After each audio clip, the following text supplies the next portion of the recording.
Hola, hoy en la historieta vamos a hablar de Eros y Psique. Intro.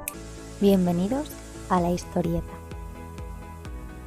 Soy Elena y en este canal vamos a hablar de obras de arte,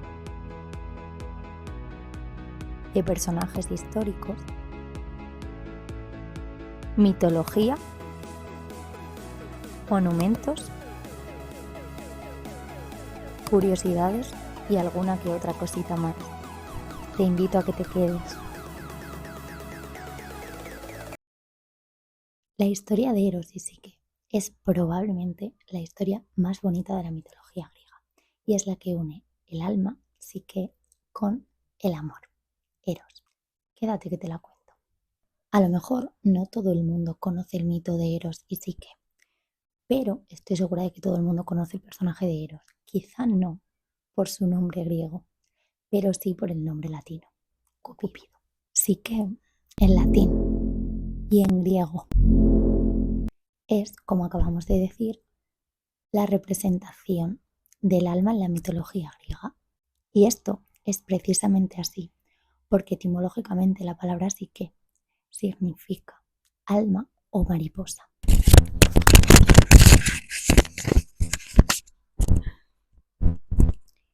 Pido perdón si veis un cambio de cámara, lo he tenido que mover. Fin del inciso. Psique se representa normalmente como una mujer joven, aunque también se han encontrado representaciones artísticas en las que aparece como una niña. Y su atributo es la mariposa. A veces se le representa con alas de mariposa a ella propiamente y otras veces aparecen mariposas a su alrededor. También se la representa con una caja, que luego entenderéis por qué. Y sí que es cierto que hay representaciones en el arte en las que solamente aparece ella, pero normalmente aparece con Eros.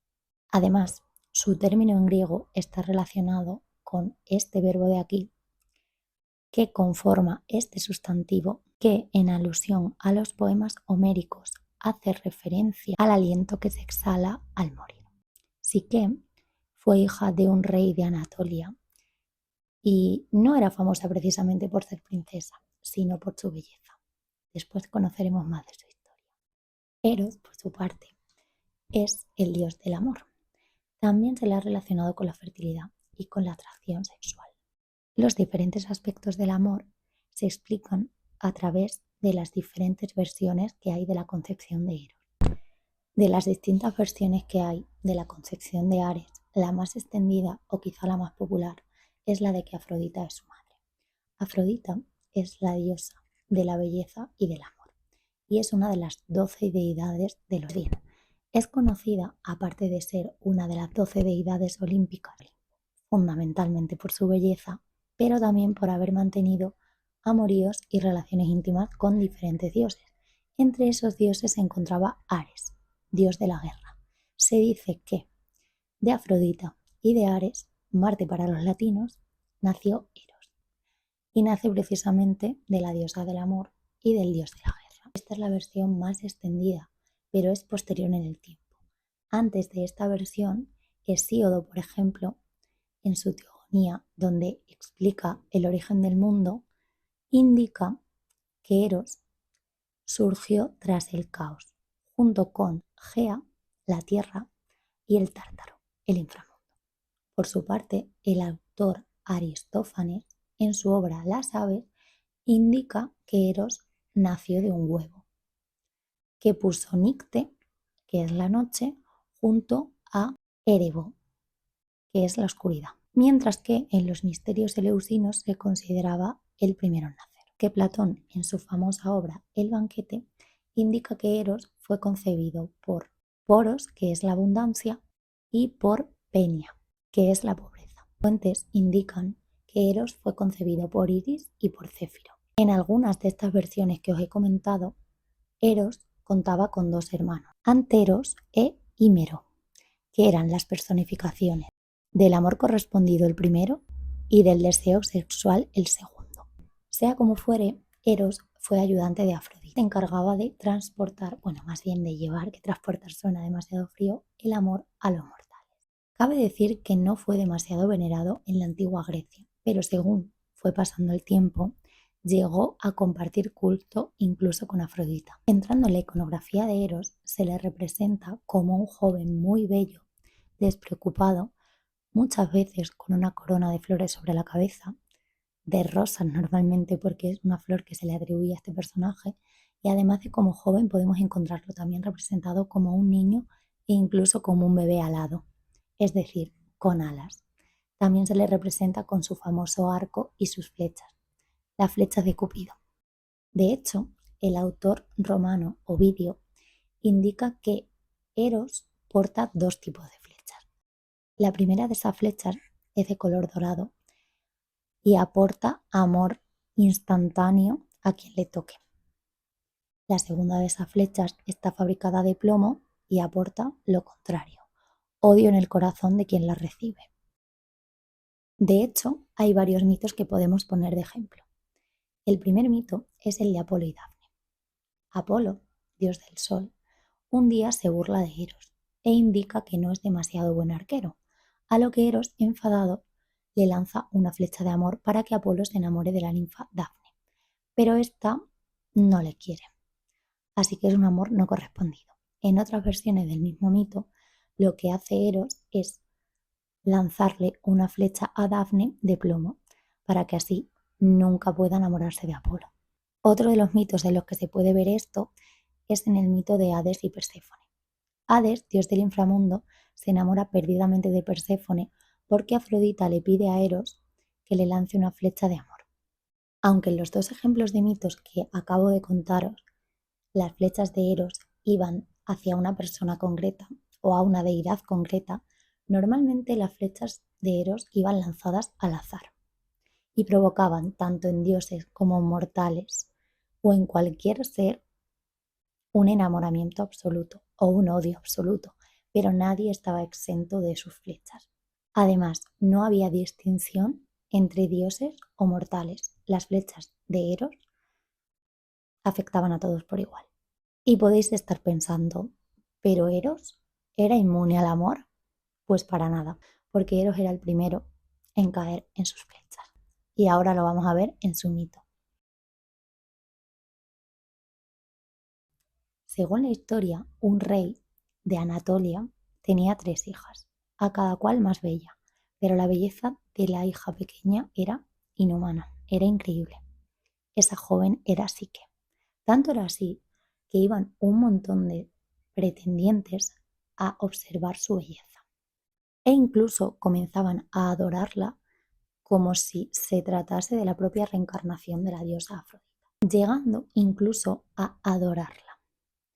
Esto llegó a los oídos de Afrodita, que evidentemente se enfadó bastante porque Afrodita, como ya hemos comentado antes, es la diosa de la belleza y era bastante recelosa. Pues como podréis imaginar, a Afrodita esto no le sentó nada bien, porque ella, diosa además de la belleza, se quedó diciendo, vamos a ver, ¿va a venir una simple humana a quitarme a mí este título de bella? Para nada. Así que mandó a su hijo Eros a que le lanzase una flecha a Psique para que ésta se enamorase del hombre más vil, malvado y horrible que hubiese en el mundo. Eros siguió las instrucciones de su madre y cuando fue a completar su misión, se quedó embobado con la belleza de Psique, hasta tal punto que la flecha que llevaba y que iba a lanzarle a ella, se la clavó a él mismo sin querer, quedando prendado de la joven.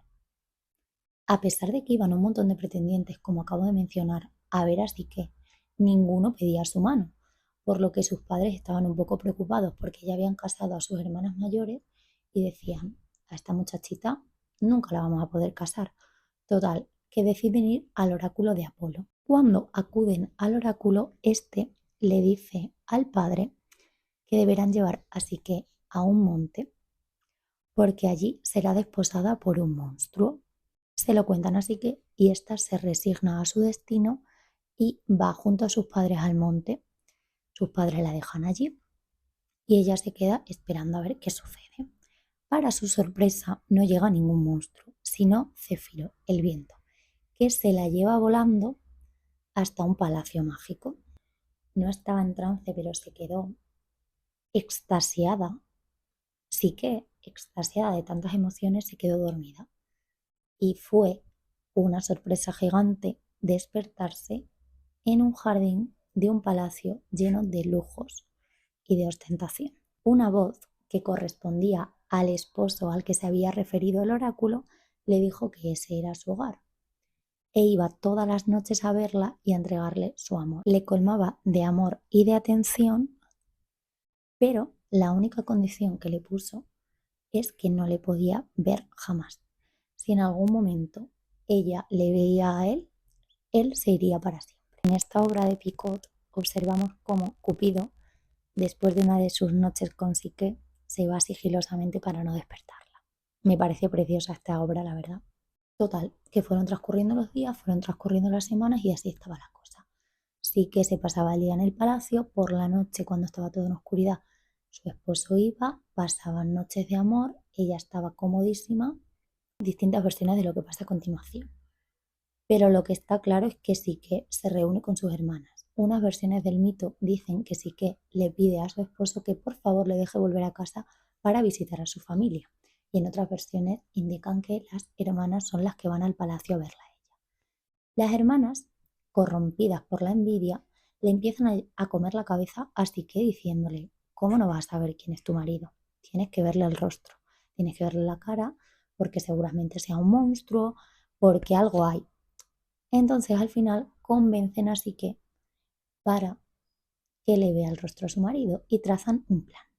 Ella deberá acercar por la noche la lámpara de aceite al rostro de su marido para desvelar su identidad. Psique, cediendo a su curiosidad, hace lo que ha ideado con sus hermanas. Se queda embobada cuando descubre que su esposo es nada más y nada menos que Eros, el dios del amor. Pero es que además es un joven bellísimo, entonces se queda embobada con tan mala suerte de que una gotita de aceite de la lámpara cae sobre el rostro del dios y este se despierta y se va pitando. Esta obra también me encanta porque se ve a la perfección en la cara de los personajes lo que está ocurriendo. O sea, se ve así que impactada por la belleza de Eros y se ve como Eros está intentando taparse, ¿no? Cubrirse, denotando también pues toda la tensión de ese momento, ¿no? Y todas las cosas que ocurren. Eros cumplió su amenaza al sentirse traicionado por Psique. En esta obra vemos cómo Psique está aferrada a los pies de Eros, intentando evitar que éste se marche. Y éste se quiere ir cuanto antes porque se siente traicionado. Me parece que refleja muy bien ese momento de la marcha del dios. Nos encontramos con una Psique sola y desamparada que decide pedir ayuda a Afrodita. En esta obra vemos a una Psique completamente derrotada ante una Afrodita que no se lo va a poner nada fácil, como veremos a continuación. Pero ya sabemos que Afrodita estaba resentida con Psique por lo que había pasado al inicio del mito. Así que no se lo puso tan fácil. Le impuso una serie de pruebas casi imposible a la joven que iba a tener que ir cumpliendo. La primera de estas pruebas fue separar una montaña de semillas en tan solo una noche. Y Psique fue ayudada por una colonia de hormigas. La segunda de las misiones que le encomendó fue obtener lana de unos carneros dorados que eran muy salvajes. A lo que un junco le aconsejó que podría recoger la lana de los arbustos, la lana que había quedado atrapada en los arbustos, así que también cumplió esta misión. La tercera misión que le encomendó la diosa, porque ella no se cansaba, ella decía: ¿lo cumples? Pues toma otra más difícil. Fue recoger agua del río Estigia, de la laguna Estigia. Claro, estaba custodiada por dragones, así que era bastante imposible. Pero un águila le ayudó a rellenar su ánfora. También hizo que la joven descendiera al inframundo para recoger belleza de Perséfone. Sin embargo, y aunque cumplió la misión, otra vez la curiosidad fue más fuerte que Psique y abrió el cofre que contenía esta en un sueño profundo. Por eso muchas veces a Psique se la representa con un cofre o una caja, por este mito. Encontramos con nuestra protagonista en un sueño profundo y con Eros desolado, porque a todo esto Eros seguía profundamente enamorado de Psique y le faltaron minutos para ir donde estaba su amada cuando se enteró que estaba sumida en ese sueño e ir a despertarla con un beso. Creo que en esta obra de Antonio Canova se ve perfectamente este beso, se ve perfectamente la acción. Es una escultura neoclásica, es de mis obras favoritas, también creo que de las más famosas, así que probablemente haga un vídeo aparte explicando esta preciosidad de obra. Después de todo esto, Eros fue al Olimpo a pedirle a Zeus que por favor convirtiese a Psique en inmortal como él, para que pudiesen pasar la eternidad juntos. Y Zeus, que se apiadó del dios, así lo hizo. Como símbolo de su amor, Eros y Psique tuvieron a Edoné. ¿Os suena la palabra hedonista? Aquella persona que establece el placer como fundamento de la vida, pues viene de ahí. Este mito nos deja varias enseñanzas. Una de ellas, y creo que la más importante, es la importancia del amor, la importancia de la confianza en el amor y también la importancia del perdón en parte. Otra de las enseñanzas que yo creo que nos deja este mito es esa superación de pruebas que a veces nos pone la vida, que escaloncito a escaloncito vamos consiguiendo. También creo que nos deja la enseñanza de que el amor es una gran fuerza transformadora y también el crecimiento propio, físico, emocional. Creo que es un mito redondo y muy bonito. Me lo he pasado genial haciendo este vídeo y me gustaría saber qué os ha parecido, si os ha gustado la historia, si la conocíais, me lo podéis dejar en comentarios. Y nada, yo por aquí seguiré subiendo vídeos. Dadle me gusta si os ha gustado, suscribíos al canal. Muchas gracias por verme y nos vemos muy pronto en otro vídeo. ¡Chao!